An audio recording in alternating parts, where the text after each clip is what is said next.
Hi, Cappy. This is your reading for the week of March 23rd, or when you hear it and it resonates, and it will not be for everybody. So, Cappy, the first thing that I see is you standing by a river, but it's almost like a brook because it's a very gentle meandering brook. It's not too deep, not too deep. And the countryside around it is fairly well manicured, maintained. There's not a lot of rough, wild terrain around it.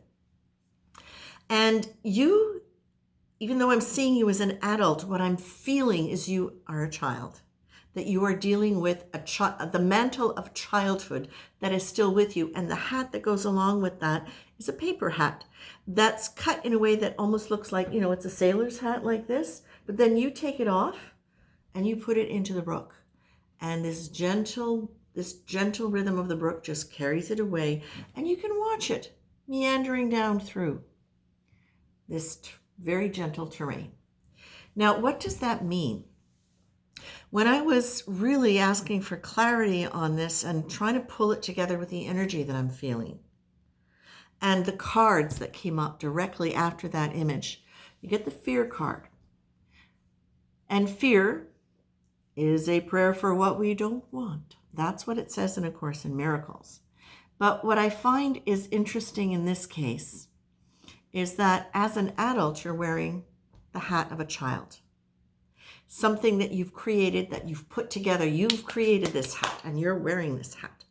And let's remember, you're in a very manicured area. It's not wild and rough. There's no wildflower meadows or huge trees. Everything is kind of manicured.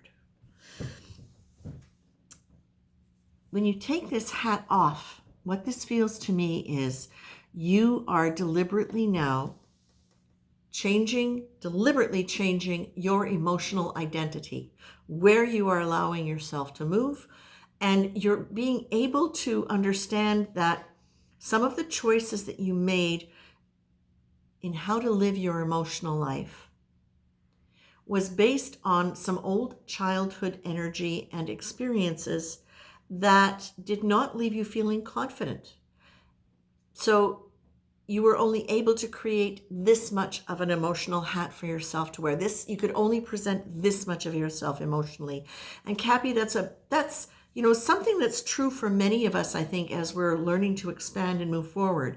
But what I'm getting is, because I'm getting specifically fear, grace, and say what you feel, it seems to me like this might be relating to a situation right now that you're going through.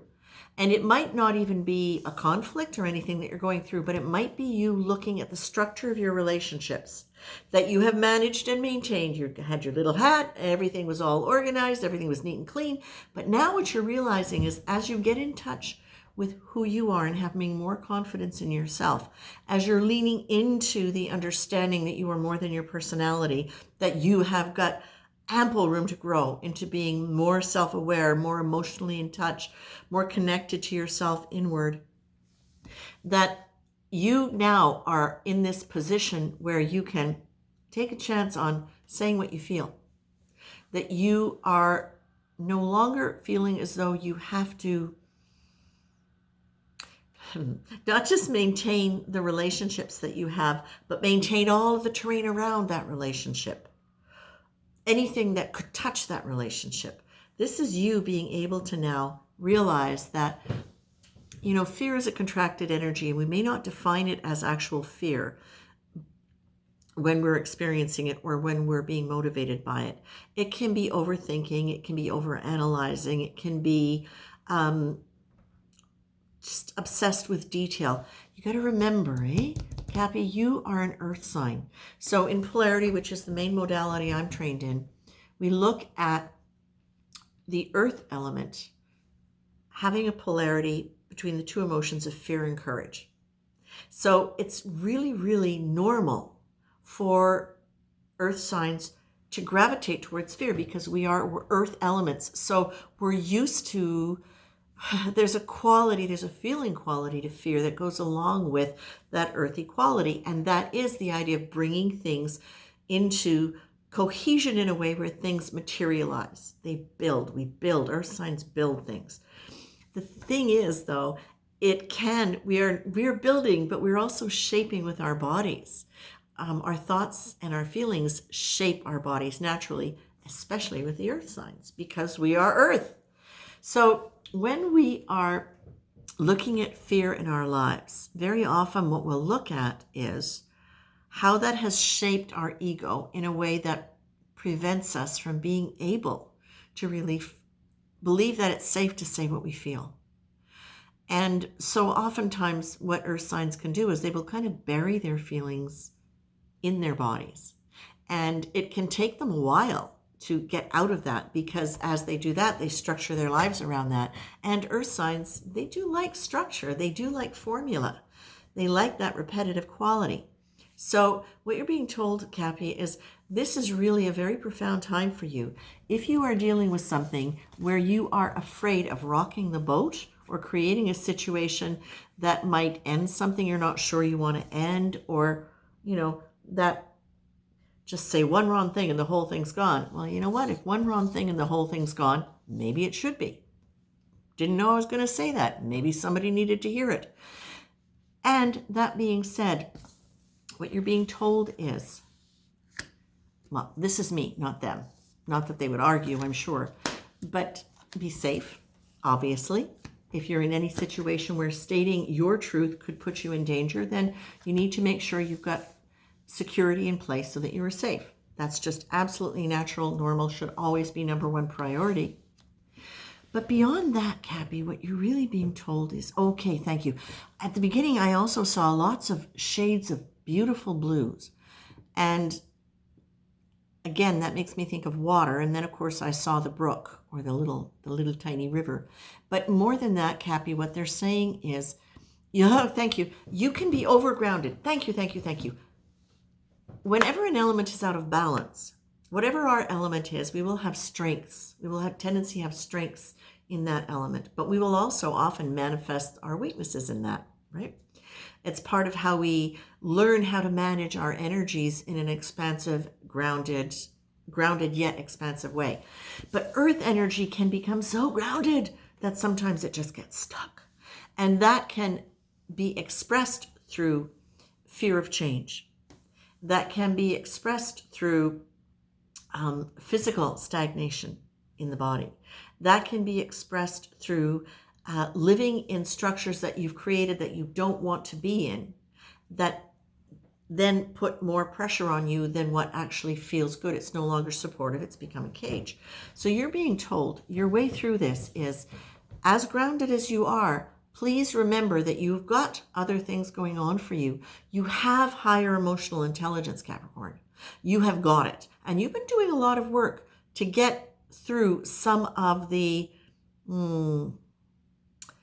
painted dance floor steps. The steps on the dance floor that when you're learning, they'll put number 1, number 2, number 3, and you're supposed to follow the steps. You've done a lot to change those steps. You've done a lot, and I see some of you just like really scrubbing that off the floor. It's like, no, nobody is going to be giving me steps to my dance anymore. It's going to be me, and I don't know where it's going yet. But this is the thing, is you can know where it's going. You can know where it's going by understanding that, yes, grounded is good, and yes, now it's time to expand.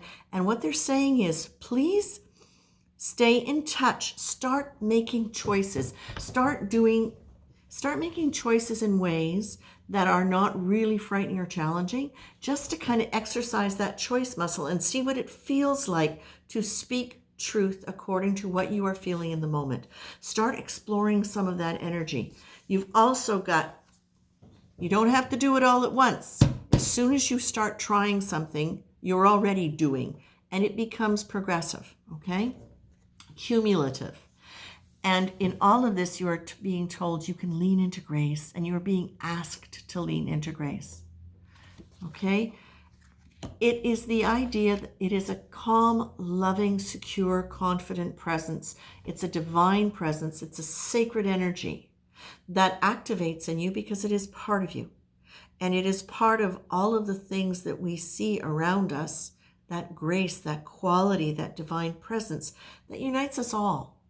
So as we're moving into that, and as we understand that it is part of us as well as beyond us and around us, it's a lot easier to lean into it as something that is actually can be felt as tangible. And this is what you're being asked to do. The colors that I'm seeing are relating very much to the throat and the third eye chakra. I'm feeling shades of blue. Really, really, really an interesting frequency color for you to be experimenting with. Doesn't mean to say it's always going to be blue, but what I'm hearing is that it's functionally powerful for you because it works beyond your cognitive mind. It's changing the frequency as you surround yourself with it, as you wear it, as you meditate on it, as you look at it. It's helping to change and lift the energy into the upper chakras and get you out of any stuck place that you've been in the lower chakras associated with fear, original family, weak ego structure, or I don't even want to say a weak ego structure, but an ego structure that has been built around this idea of needing to be careful about what you say and who you're allowed to say it to. And are you allowed to choose? You've got grace and you've got the assurance that you're already doing a lot of what you need to do, that it's not going to happen all at once. And the last card that you get is love. And I think that is perfect because love is saying, again, it's love and fear. Those are the two things we often see in spirituality as, the most obvious polarities in emotions. But love, pure love is something we embody. It's something that radiates from us like light from a bonfire or dreams from a dreamer, rather than something we parcel out to some and not to others. Love in its purest form is a state of being which can influence our behavior but does not rely on actions in order to be felt or to have a positive effect. Love does not demand reciprocity. So whether you take that and you read that and you look at it or you meditate on it, what you've got is you've got the two polar opposites, fear and love, in terms of emotion. And so what I feel like this is for you is reminding you, love is your essence. It is your true essence. It is that part of us that exists beyond our mind. It is that unifying energy that connects us all. So you've got that as your final card. That says to me, you've got that divine love with you. You've got that presence with you. Lean into that and lean into grace, which is divine benevolence, and start exercising your choice muscle. Surround yourself in blue and understand that if fear comes up, it's a natural part, or if you identify having lived through a fear space and you want to beat yourself up for it, please don't, because you are an earth sign and you're going to experience that as part of what you get to manage. That's part of what you get to grow through. And now is a wonderful time to do that and to start looking at that maybe a little bit more specifically in terms of this reading, if it resonates. I'm going to leave you with that. Take care, Capricorn.